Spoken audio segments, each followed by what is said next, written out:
Here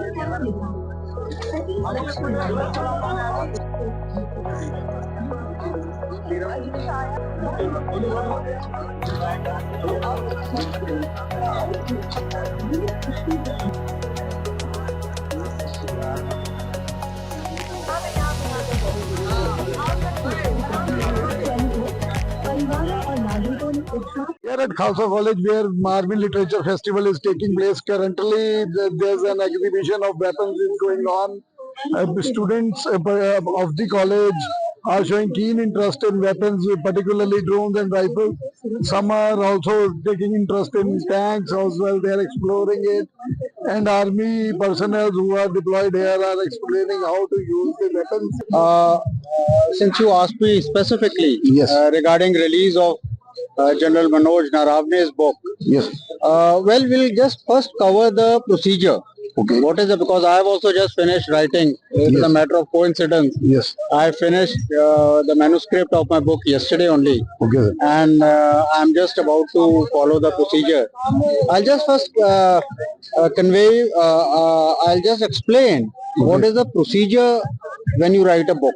Okay. Like I've just finished the manuscript of my book, and tomorrow I'm going to send it to the army headquarters. Okay. So first you are supposed to send your manuscript copy to the army headquarters. Okay, Now sir. there can be 3 responses by the army headquarters.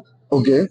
First can be that in case uh, everything is okay, they don't have any objection to any sort of sentence, line or content of the book, they straight away they will give the approval, and they'll inform the author and who can approach the publications to publish the book and release it.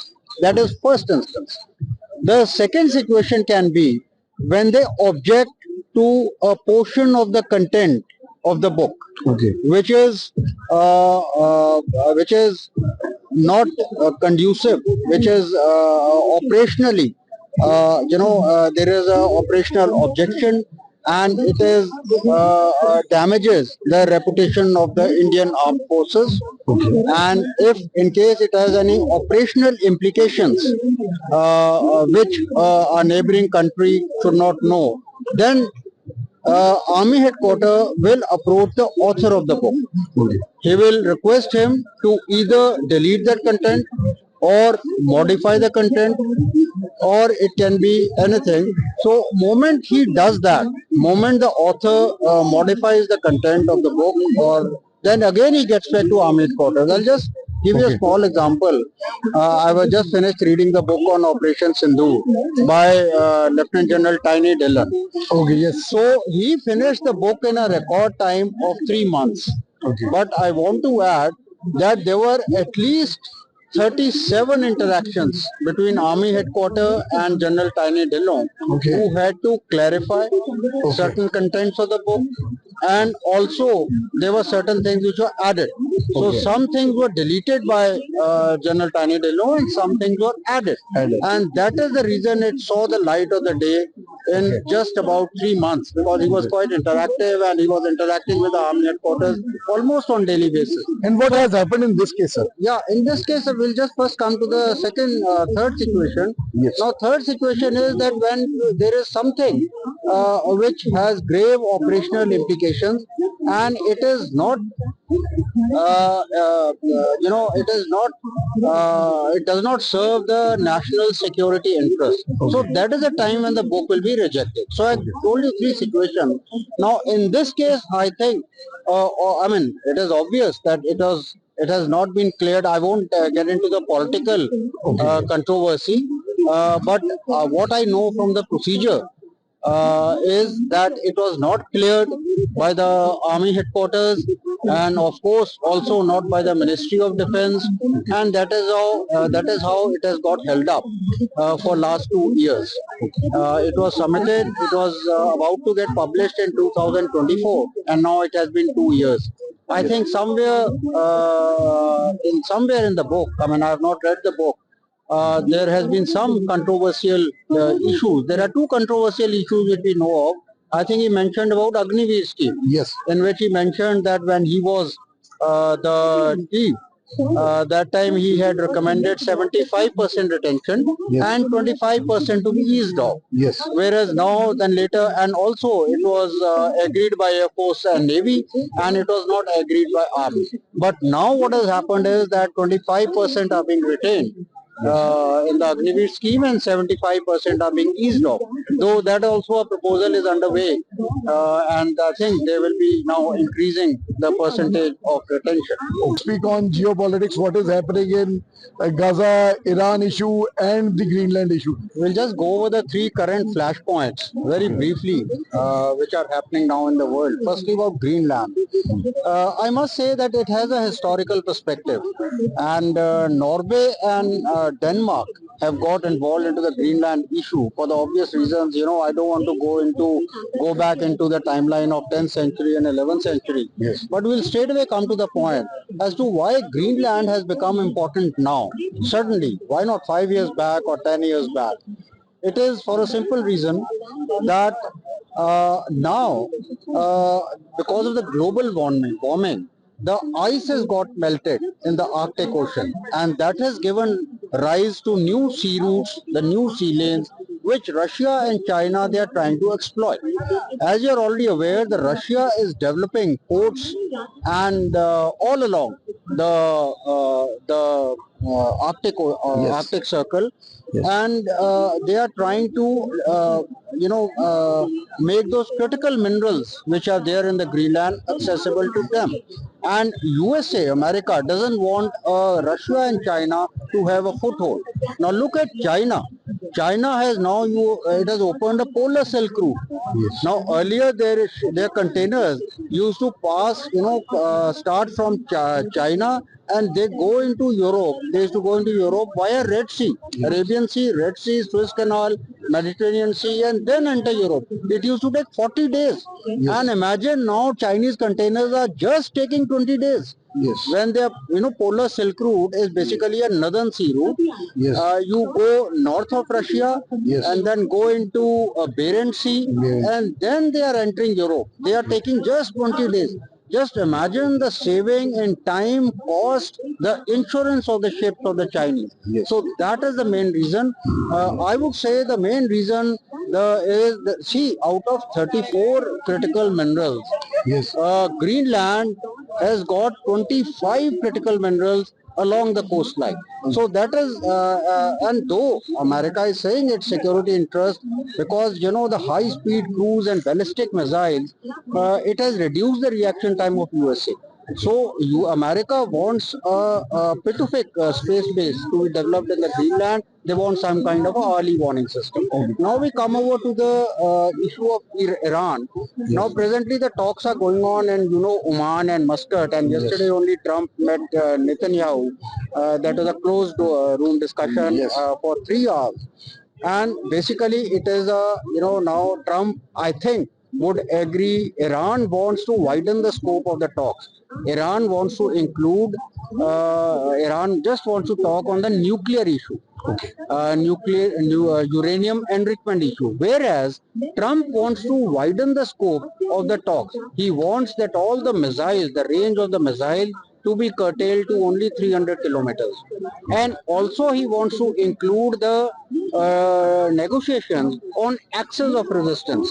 The axis of resistance, that is Hamas, Hezbollah and Houthis. Yes. So he wants to talk about them. But Iran is very adamant that he is going to talk just on the nuclear issue. I think some kind of it will be worked out, and in next few days we are going to see some kind of a deal on uranium enrichment. And this was all part of the deterrent posture, which America moved USS Abraham Lincoln from South China Sea. It took 20 days.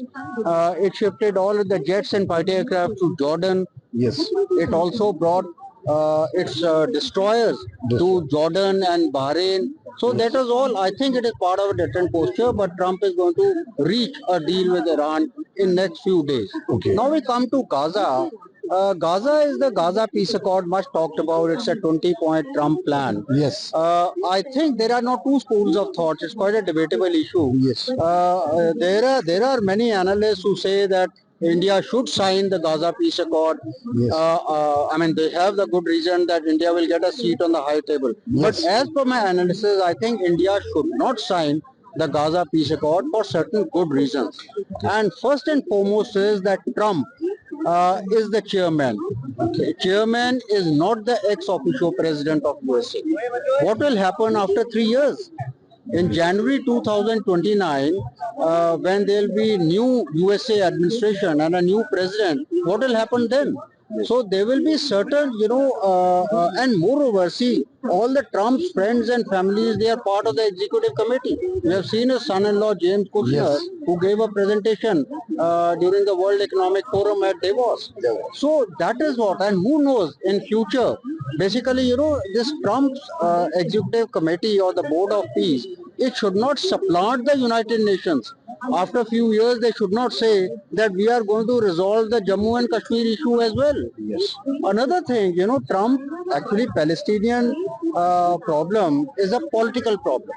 Now Trump is looking at Palestinian problem through an economic lens. That is the difference. If you notice, in the technical committee, Yes. you have only technical experts, but there is no political member. Yes. So that is it's a warning bell for us that there will be certain decisions by Trump which will have a direct impact on a principle of strategic autonomy. You see, India has exercised strategic autonomy. Like in the last few years, we have been quite Russia and Iraq, Russia and Ukraine. We have exercised, we have not sided anyone. Yes. And we have been on the side of peace. You have heard Modi's statement. Yes. And even during the Iran-Israel war, we have been, we have our interest. It's a great political challenge for us, diplomatic challenge, I would say. We have interest with Israel. We are dependent on Israel for our security interests, counter-terrorism interests, our lot of night surveillance equipment, our unarmed aerial vehicles, they come from Israel. So we have our interest in Israel. We have got good relations. Yes. In the same breath, I would say we have interest in the Palestinians also. Yes. Because from the very beginning, for the last so many years, we have been advocating a two-state solution. Two states. And if you see Israel Knesset parliament is known as Knesset, Benjamin Netanyahu and his coalition, they are not in favor of a two-state solution. So this may be a sticking point. So this sticking point I don't think it will ever get resolved, and India will be made responsible in case Gaza peace accord does not see the light of the day. So it will affect our credibility, and most important is our leadership in the global south. We have seen in G20 that India now is considered as a leader of global south who will take an independent stand. It is not biased towards USA, it is not biased towards Western alliances, and we have the economic and military strength to stand alone and be independent and take our own decisions. We don't get influenced by the Western dominance. So that is the thing, and I don't think we should sign the Gaza peace accord in a hurry. Moreover, there is no clear concept on the multinational force. See what will happen to $1 billion. Now Trump has said that after 3 years, all the countries have to give $1 billion to become a permanent member. But who is going to control this much of fund? After all, it is 9100 crores. So there is no, we don't want any replacement for the United Nations. And I don't think this ISF, International Stabilization Force, will have any credibility. Therefore, I think we should not sign. Thank you. That was Aviditya Madan explaining about the geopolitics and how India should not sign a peace accord as of now.